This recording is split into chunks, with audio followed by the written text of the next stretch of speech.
대신해서 죽으신 그 사랑 때문에 알게 되었다. 나는 믿게 되었네. 우리의 영원한 생명, 주님의 그 사랑. 그래서 찬양하면서 살겠다 하는 고백의 찬양이었습니다. 가슴이 먹먹한 가사입니다. 우리의 생명은 귀한 줄로 믿습니다. 그분께서 얼마나 우리의 생명이 귀한지 대신 죽어주신 그 죽음의 사랑을 볼 때 우리의 생명이 이렇게 귀하구나 하는 것을 우리가 다시 한번 깨달아야 할 줄로 믿습니다. 오늘은 주님께 그러므로 우리가 믿음의 삶을 사는데 헌신된 이런 삶을 사는 것이어야 하지 않겠나 하는 의미를 우리가 한번 돌아보도록 하겠습니다. 인류의 역사나 시대적인 모습 속에서 우리가 이야기할 때 흔히 참 불확실하다, 미래가 어떻게 될지 모르겠다, 이 나라 장래가 어떻게 될지 모르겠다, 내 자녀들의 앞으로의 직장 일들, 또 우리가 경영하는 모든 일들 어떻게 될지 모르겠다 하는 이러한 불확실성의 시대다, 이런 말들을 합니다. 그리고 또 미래를 얘기할 때 이 불확실성한 시대다라고 하는 이 말을 우리들이 많이 하곤 합니다. 우리가 역사를 말하고 시대를 말하면서 살죠. 이 역사와 이 시대에 대해서 때로는 절망감도 있고 희망도 있고, 또 그래서 우리가 살만한 이러한 시대다, 역사다라고 하면서 앞을 향해서 용기를 가지고 전진하기도 하고, 내 삶의 자리가 너무 불투명하고 좌절과 절망밖에는 보이지 않는다, 그래서 좌절하고 절망해서 퇴보하고, 또 활력을 가지고 일하기도 하고 쇠퇴해 가기도 하고, 이러한 두 가지 이중주가 우리의 삶의 앞에 이렇게 놓여 있다, 연주되고 있다, 이렇게 표현도 할 수 있겠죠.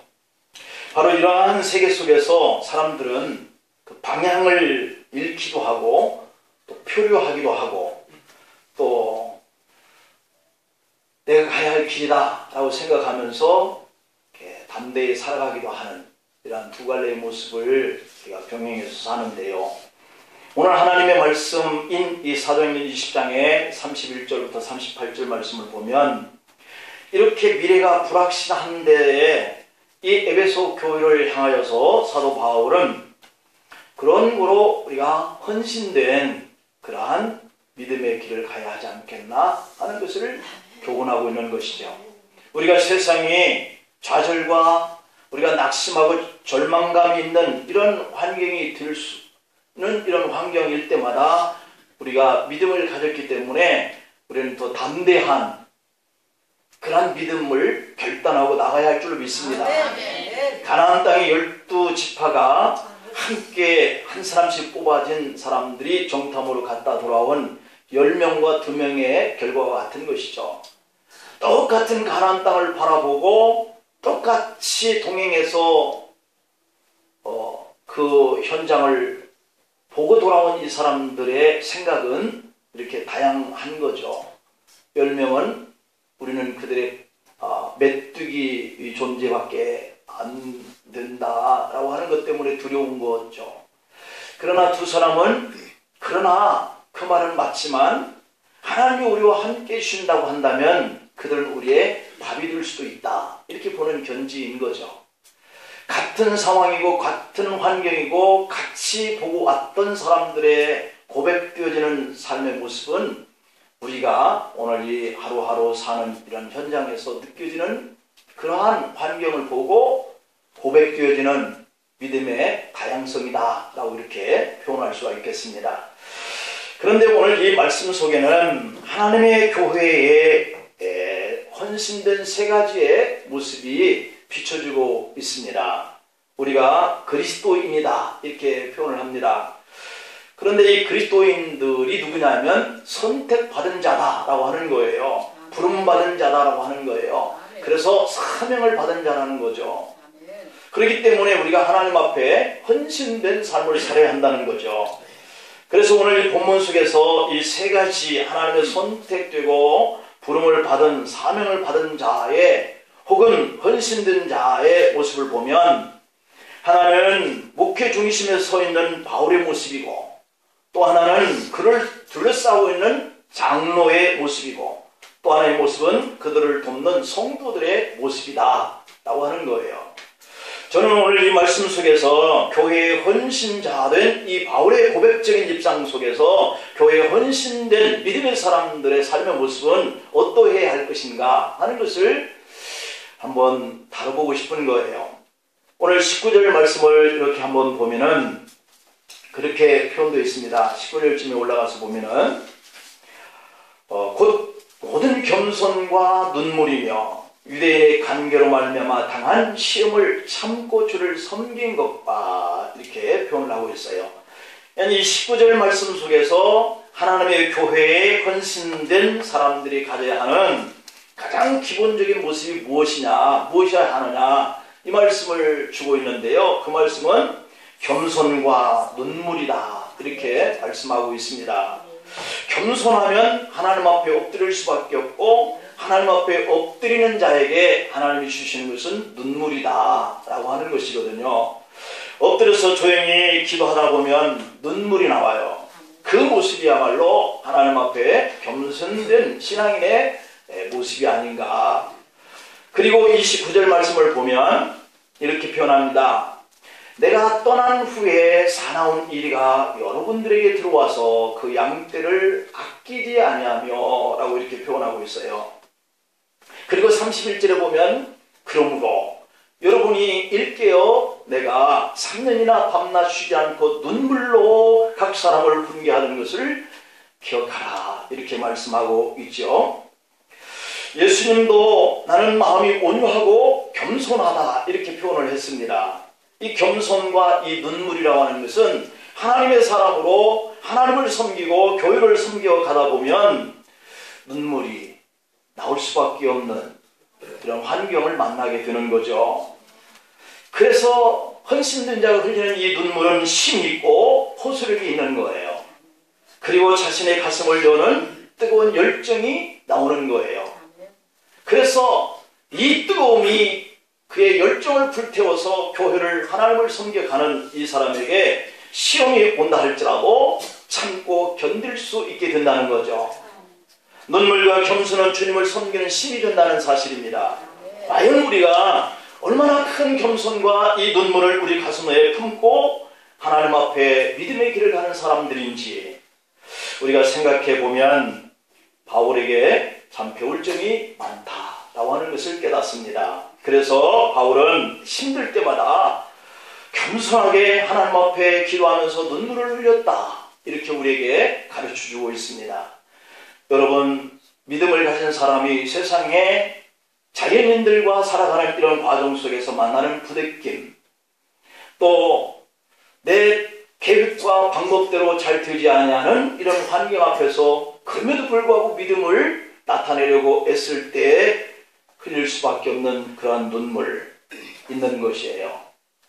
교회 안에 십자가에 원수가 있다라고 생각할 때 그는 겸손하게 눈물을 흘렸다. 아까 읽었던 29절 말씀처럼 내가 에베소 교회를 떠나왔는데 들려지는 그 소리가 그 에베소 교회 안에 사나운 이리들이 들어와 있다. 그리고 양떼들을 아끼지 않고 해쳤다라고 하는 그런 소식이 들려왔다라고 하는 거예요. 오늘 하나님의 교회를 헌신된 믿음을 가지고 세워가려고 하는 여러분들이요, 우리 교회를 해칠 수 있는 이런 환경적 요소들, 또 사단의 방해적인 그런 요소들, 우리의 믿음을 가지고 가는 이 길을 방해하는 그런 장애물들의 환경들, 이런 것들이 얼마나 우리에게 겸손과 눈물을 필요로 하고 있는지를 가르쳐주고 있는 환경인 거죠. 그러면 두 번째 바울의 모습 속에서 볼 수 있는 것은 뭐냐면 할 일을 발휘 행했다라고 하는 거예요. 이게 어려운 거거든요. 내가 믿음의 교회와 하나님을 섬길 때 겸손과 눈물로 섬기려고 애를 쓰는데요, 그럴 때마다 내가 일을 바르게 해야 되겠구나, 하나님의 교회를 바르게 섬겨야 되겠구나 라고 하는 생각을 갖게 되는데 이것이 우리에게 참 힘들다라고 하는 거거든요. 환경은 나에게 눈물과 겸손은 아니고는 섬길 수 없는데도 불구하고 그 일을 바르게 하는 일에 방해되는 요소들이 많이 있다. 이렇게 이리가 교회 안에 들어와 사랑하는 양떼들을 하나님에게서 끊어내려고 하는 거짓된 증언들, 거짓된 다른 복음들, 이것을 증거하고 있기 때문에 바울이 교회를 세워가려고 하는 그러한 열정적인 눈물의 그 겸손의 그 신앙의 모습을 통하여서 세우려고 했던 자신의 뜻과 다르기 때문에 얼마나 힘들었겠나 하는 생각이 들어요. 바울은 무릎을 꿇어서 주님 앞에 눈물을 흘릴 줄 아는 이런 사람이었지만, 그런데 또 한편으로는 결코 이런 악한 사나운 이리들이 교회를 해치려고 하는 데 있어서만큼은 결코 나약하지 않았다라고 하는 거예요. 우리는 겸손하면 자칫 나약하다라고 하는 쪽에 생각을 가질 수 있게 되거든요. 그러나 바울은 그게 아니라는 거예요. 우리가 비록 겸손하고 눈물로 교회를 섬겨가는 그런 성도의 믿음의 모습이지만, 교회를 해치고 하나님에게서 내게 다른 복음을 증거하는 이 일에서만큼은 결코 나약하지 않는 그러한 열정을 가지고 있었다라고 하는 거예요. 그래서 바울은 나약하지 않았다. 복음 전하는 일에 훈련된 사람, 말씀을 가르치는 일에 훈련된 사람, 기도하는 일에 훈련된 사람, 고난을 이겨내고 인내함으로 훈련된 사람은 결코 그와 같은 일을 보고 방관하지 않는다라고 하는 것을 알 수 있어요. 오늘 윗부분 속에 21절을 한번 올라가서 보면 이렇게 기록되어 있습니다. 유대인과 헬라인들에게 하나님께 대한 회개와 우리 주 예수 그리스도께 대한 믿음을 증언한 것이다. 이렇게 표현하고 있어요. 바울은 유대인과 헬라인들을 향하여 하나님께 회개하라 라고 외친 사람이라는 거죠. 예수님을 향한 믿음의 확신이 나약하지 않고 감히 자신을 잡아 죽이려고 하는 이 유대인들을 향하여, 그리고 이 헬라인들을 향하여 복음에 합당치 못한 그러한 믿음을 강력하게 회개하라 외쳤다라고 하는 것이죠. 그리고 바울은 이어서 23절과 24절에 보면 오직 성령이 각 성에서 내게 증언하여 결박과 환난이 나를 기다린다 하시나 내가 달려갈 길과 주 예수께 받은 사명 곧 하나님의 은혜의 복음을 증언하는 일을 마치려 하면은 나의 생명조차 조금도 귀하지 않게 여겼다. 이렇게 고백하고 있는 것을 볼 수 있습니다. 오늘 그리고 바울이 27절쯤에서 뭐라고 하냐면 이는 내가 꺼리지 않고 하나님의 뜻을 다 여러분에게 전하였음이니라 이랬어요. 그리고 31절에서 보면 바울은 그러므로 여러분이 일깨어 내가 3년이나 밤낮 쉬지 않고 눈물로 각 사람을 훈계하는 것을 기억하라 이렇게 말합니다. 복음을 전하다가 애매하게 멸시를 받고 조롱과 고난과 시련을 받았지만 그는 인내했다는 겁니다. 영혼 구원의 일로 전도한 영혼이 바르게 성장하는 것을 위해서는 오직 눈물로 간구했다라고 고백하고 있는 거죠. 이만큼 바울은 겸손했고요. 그 복음 때문에 눈물을 흘렸고요. 그리고 결코 시련과 시험 앞에서도 나약하지 않고 복음을 전하여 회개를 선포하고 그 믿음의 자신의 사명을 그렇게 감당하느라고 하나님의 뜻을 이루기 위해서 인내했다라고 하는 거죠.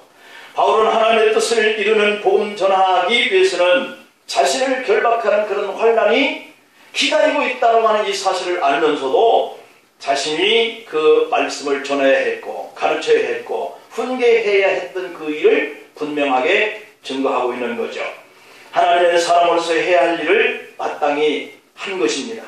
이것은 우리 믿음의 사람들이 가져야 할 영광의 모습인 줄로 믿습니다. 이것은 반드시 우리가 해야 하는 것이죠. 우리 자녀들에게 공부하라고 말합니다. 자녀들은 그 말을 잔소리쯤으로 듣습니다. 그러나 학생들이 마땅히 해야 할 일은 공부인 것이죠. 사도 바울은 20절과 26절, 27절에서 그의 증거와 고백을 보면 자신이 맡은 그 사명을 위해서 헌신하는 그 일에 꺼리끼지 아니하고 하나님의 뜻을 이루려고 그렇게 최선을 다했다라고 하는 것이죠. 모든 사람의 피에 대해서 내가 깨끗했었다. 이렇게 단정적으로 고백을 하고 있습니다. 그리고 33절을 보면은 내가 아무의 은이나 금이나 의복을 탐하지 아니하였고 라고 이렇게 표현해요. 바울은 그 복음을 증거하고 또 회개라고 외칠 때 결코 자신이 복음이 나약하지 않다는 것을 증거하면서도 한편으로는 자기의 욕심과 개인의 영광과 사리사욕을 위해서 그렇게 하지 않았다라고 하는 것을 증거하고 있는 거죠. 다만 이렇게 하는 자신의 일을 교회를 세우려고 했던 바울의 심정이었고 또 이렇게 열정을 원하시는 하나님의 뜻을 이루어가는 일에 최선을 다했다라고 하는 거예요. 세상 사람들은 자기의 영광과 자기의 취민과 자기의 욕심을 위해서 일을 하는 거죠. 정치하는 사람들은 기업을 이끄는 회장들, 그룹의 리더들은 명예를 중시하는 사람들이죠. 그래서 자기의 어떤 그 욕구를 충족시키기 위해서 일하는 사람들이 많이 있습니다. 심지어 교회에서 직분을 갖는 것조차도 자기의 영광으로 생각하는 이런 사람들이 있긴 하지요. 여러분, 하나님의 교회를 세워가는 우리가 헌신하는 믿음의 사람들로서 우리가 직분을 맡았다라고 한다면, 직분자로 뽑혔다라고 한다면 그것은 하나님 앞에는 큰 영광이죠. 직분을 받지 못한 분은 그렇다면 영광이 없는 것일까? 라고 생각을 할 수 있겠죠. 그러나 결코 그도 그렇지는 않습니다. 연세 많은 분은 혹시 이 나이가 되어도 우리가 어떤 직분도 갖지 못하고 내가 이렇게 살아가는 것은 아닌가 생각하실 분도 계실까 봐요. 그러나 여러분, 우리가 그런 일로 낙심이 든다고 하는 것은 우리가 세상적인 그러한 기준을 가지고 믿음을 가지고 교회에 나오기 때문에 그런 거예요. 우리가 또 한편으로는 직분을 줘도 그거 내가 맡을 자신이 없고 또 내가 벌써 그런 직분을 어떻게 받습니까? 겸손한 것 같지만 그러한 것들 또한 피하는 것이 잘하는 것은 아닌 것이죠. 우리는 생각해야 됩니다. 그 직분을 내가 명예가 주어졌다라고 생각해서도 안 되지만 그 일을 또한 피하는 것도 잘하는 것은 아니라는 거죠. 하나님 앞에서 주어진 그 일을 겸손하게 맡고 그 일을 감당함에 있어서 이런 여러 가지 시험과 어려운 그런 장애 앞에 눈물로써 기도하면서 그 사명을 감당하는 것이야말로 하나님의 믿음의 사람으로서 감당해야 할 헌신된 모습인 거예요. 하나님 앞에서 하나님의 일을 하는 것이 나의 욕심을 따라서 나의 어떤 편한 것을 따라서 받고 안 받는 것이 되어서는 안 된다라고 하는 것이죠. 교회를 섬기고 봉사하는 우리의 사명에 대한 이 헌신된 마음이라고 하는 것은 이런 생각, 거기에서부터 바로 우리가 실패를 가져올 수 있는 요인이 발생하는 거예요. 이것이 내 명예구나. 아니, 이것은 내가 어떻게 감당할 생각이 없다라고 하는 이런 생각들이 바로 주님의 헌신된 믿음의 사람들이 가는 믿음의 길을 실패하게 되는 요인이다. 하나님의 영광 때문이 아니라 이기적인 나의 사역에서부터 헌신의 실패가 비롯된다는 것이에요. 나의 헌신과 내 속에 역사하시는 하나님 주시는 큰 평안과 또 욕심 이런 것들을 가지면서부터 우리가 교회를 섬기려고 하는 이런 헌신된 이러한 모습들이 손을 놓아지게 되고 또한 사라지게 된다라고 하는 것인데요. 그 모습에서 우리 성도들의 경건의 모습까지도 사라지는 것이죠. 이것은 사도 바울이 가지고 있는 사역의 헌신적 방법이에요. 바울의 헌신은 사람을 의지하지 않았다는 것이죠. 또 사람을 보지 않았다는 것이고요. 또 교회 편으로 교회에 하나님의 나라가 세워지는 것을 위해서 자신의 모든 것들을 다 내려놓았다라고 하는 것이에요. 그는 핍박자였고 또 포행자였고 죄인 중에 괴수 같은 자신을 고백한 때가 있었죠. 그것은 바로 자기 자신이 하나님을 믿는 사람들을 해치고 핍박하는 이 일이 생각났기 때문에 그런 거죠. 그리고 주님을 만나고 그는 이방인의 복음 전하는 자로 세움을 받았다라고 하는 이 사도직에 대해서 그는 너무도 감사하고요. 그래서 그 감사했기 때문에 이것은 하나님 나에게 주신 귀한 직책이다. 이런 사명감을 가지고 그는 눈물로 교회를 세워가는 복음 전하는 일에 최선을 다했다라고 하는 거예요. 우리도 과거의 죄인이고 허물된 자라고 하는 이 사실을 생각할 때마다 하나님 앞에 겸손해질 수 있고 또 하나님 앞에 눈물로써 그 사명을 감당할 자로 쓰임을 받게 된 것에 대해서 기뻐하면서 감당해 나갈 수 있을 줄로 믿습니다. 하나님께 헌신된 자의 일의 방법은 너무도 간단한 것이었어요. 하나님을 믿고 그분만 의지하고 그분이 기뻐하시는 일을 하는 것이다. 그 이외의 것을 바라보면 우리가 시험에 빠진다는 사실이에요. 사람의 명예를 생각하고 사람의 자랑거리를 생각하면 우리가 힘을 잃어버리게 되고요. 그래서 바울은 부와 영화 모든 명예를 배설물로 여겨버렸다 이렇게 고백합니다. 그래서 바울은 헌신된 사명의 길로 흔들리지 않고 갈 수 있었다라고 하는 거예요. 행여나 우리는 그 사람이 우리에게 뭔가를 해주겠지라고 생각하면서 헌신하려고 할 때 우리는 상처를 받게 되는 거예요. 그것이 우리에게 뭔가 힘이 되겠지 생각하면 그러한 인간적인 생각으로 교회를 섬기면 시험거리에 빠지게 되는 것이죠. 그러므로 우리가 교회를 위해서 하나님의 나라를 위해서 헌신된 믿음의 길을 갈 때 우리는 사람이 혹시나 줄 수 있는 그런 작은 힘과 누군가 알아주기를 기대하는 이런 기대심이 우리를 상처를 받게 하고 시험을 받게 하는 것이죠. 오직 하나님만을 믿고 그분만 바라보고 봉사하는 일이 겸손한 것이고 그 일을 하다가 힘들고 어려운 시험거리에 올 때는 주님 앞에 눈물을 흘리면서 기도하는 이런 방법을 통해서 하나님 앞에 귀하게 쓰임받는다는 사실이에요. 그런데 오늘 우리는 사도 바울의 헌신된 모습 속에서 주님의 이러한 사랑을 볼 수 있습니다. 그는 미래를 어떻게 해야 될지 알았다라고 하는 거예요. 이러한 불투명 세상 속에서 우리가 믿음을 가지고 사는 사람으로서 앞으로 다가올 그 시간과 날들을 통해서 무슨 일을 해야 할지를 알고 가는 사람이다 하는 것을 바울을 통해서 깨닫게 되죠. 하나님께 헌신된 사람은 우리의 미래를 에베소 5장의 2절에 보면은 그리스도께서 너희를 사랑하신 것 같이 너희도 사랑 가운데서 행하라. 그리스도의 사랑은 우리를 위해 자신을 버리사 향기로운 제물이 되고 희생제물로 하나님께 드림받았다라고 이렇게 표현합니다. 그렇습니다. 우리는 하나님 앞에 믿음을 가지고 헌신된 길을 가는 그런 사람들이다 라고 한다면 우리가 이런 환경과 장애 앞에서든지 아니면 우리에게 주는 부와 영화로운 그러한 명예와 어떤 큰 힘을 갖게 되었을지라도 우리가 하나님 앞에 드려지는 그런 믿음의 사람의 본분의 모습은 내가 향기로운 제물이구나, 내가 하나님 앞에 희생제물로 드림받았구나 이렇게 생각하는 것이어야말로 하나님의 사람으로서 헌신된 삶을 살 수 있게 된다는 거예요. 우리 주님은 십자가에서 죽으신 그 사건을 통하여 우리 인류, 저와 여러분들을 구원해 주셨습니다. 그 사건은 마치 예수 그리스도 자신이 하나님 앞에 드려진 번제물과 같은 그러한 제물이 되신 모습인 거죠. 번제물이라고 하는 것은 태워서 온전히 하나님 앞에 자기를 드리는 헌신된 모습인 거죠. 그 헌신된 이 모습이 태워질 때에 향기가 하나님 앞에 들려져 올라가는 그런 제물이 된다라고 하는 거예요.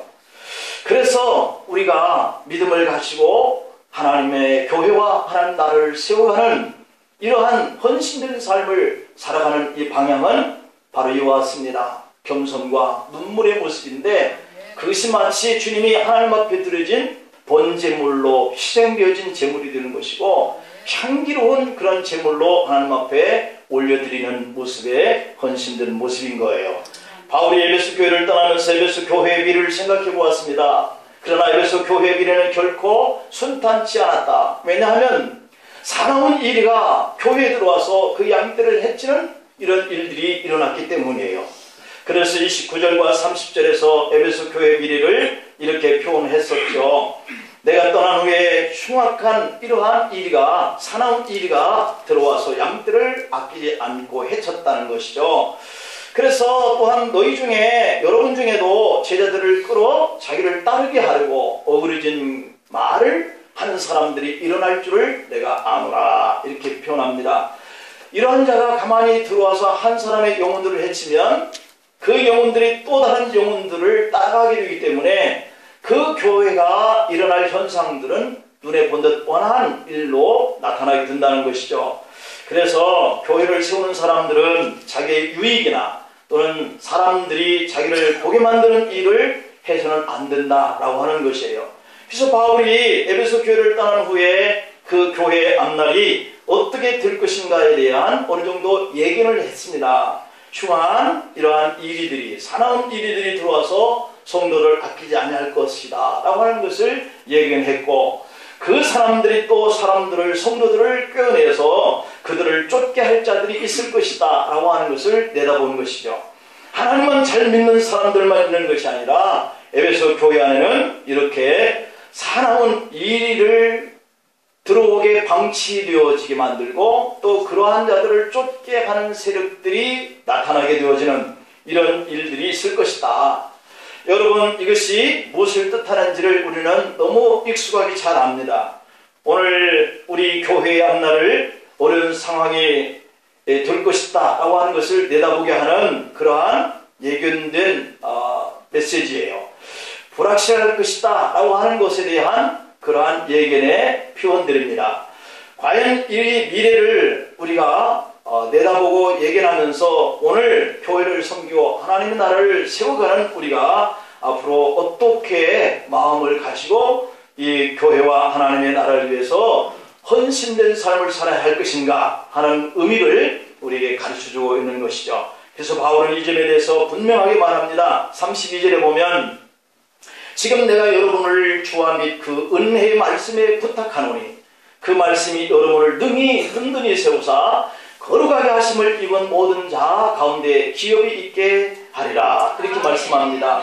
바울이 예측하는 에베소 교회의 불확실한 미래를 보면서 그가 말하는 것은 주님과 은혜의 말씀으로 부탁하고 있어요. 오직 주님만이 주님의 말씀에 따라 섬기는 일만이 믿음의 주요, 믿음의 대상이요, 신앙을 온전케 할 수 있다라고 권면하고 있죠. 주님만이 우리의 믿음의 대상이 되기를 축복합니다. 그 누가 사사롭게 우리를 헛된 말로 꾀인다 해도 흔들려서는 안 됩니다. 지금은 자연과 환경과 사람들의 삶의 형태를 보면 마지막 때가 왔다 이렇게 말하는 사람들이 참 많이 일어나고 있어요. 예수님도 처치에서 기근과 지진과 전쟁과 난리의 소문들을 들으면 마지막 때가 가까이 온 줄로 알아라 이렇게 말씀해요. 예수님은 교회와 우리 성도들에게도 예수님이 여기 있다 저기 있다 해도 속지 말라고 권면했어요. 그런데 요즘 내가 예수다라고 하는 말 하는 자들이 기성교회를 이렇게 해치려고 사람들을 속여서 가만히 들어오는 자들이 있고, 또 자기들만이 구원이 있다 이렇게 자기들만이 진짜다 해서 자기들을 쫓게 하는 이러한 신천지와 같은 무리들, 또 하나님의 교회 또는 구원파 등등의 이런 이단들이 우죽선으로 우리의 교회를, 우리의 성도들을 해치려고 다가오고 있어요. 마치 바울이 에베소 교회의 미래를 바라보면서 이렇게 염려하고 걱정했던 것처럼 오늘날은 우리 한국에 또는 세계의 교회마다 염려스럽고 걱정되게 하는 이런 이단 세력들이 침투해 들어와 마지막 때에 추수되어야 할 우리 성도들을 이간질하고 다른 곁길로 나갈 수 있게 만드는 요소들이 발생하고 있기 때문에 우리는 더욱더 그 말씀을 붙들고 하나님을 온전케 하시는 이인 그 예수님만 따라가야 할 줄로 믿습니다. 절대적인 믿음의 주체는 오직 예수님이어야 해요. 어떤 사람이어서도 안 되는 것이죠. 오직 말씀에 따라서 순종해야 해요. 오늘 에베소 교인들에게 은혜의 말씀에 순종할 것을 바울은 부탁하고 있습니다. 은혜의 말씀만이 성도의 미래의 힘이 되고 불투명한 이 사회 속에서 나아가야 할 그 방향의 길이 무엇인가를 바르게 분별하고 그것이 소망이 되게 하기 때문인 것이죠. 그 말씀에 감사가 있어야 되고 그 말씀 때문에 헌신이 있어야 되고 그 말씀 때문에 복음 전하는 자의 삶이 결단되어야 할 줄로 믿습니다. 바울은 오늘 36절에서 이렇게 부탁합니다. 이 말을 한 후에 무릎을 꿇고 그 모든 사람들과 함께 기도하니 라고 이렇게 표현하고 있죠. 그리고 37절에 다 크게 울며 바울의 목을 안고 입을 맞추고 라고 이렇게 표현을 했는데, 이와 같은 일은 다시는 그의 얼굴을 보지 못하리라 한 말로 말미암았다 라고 표현합니다.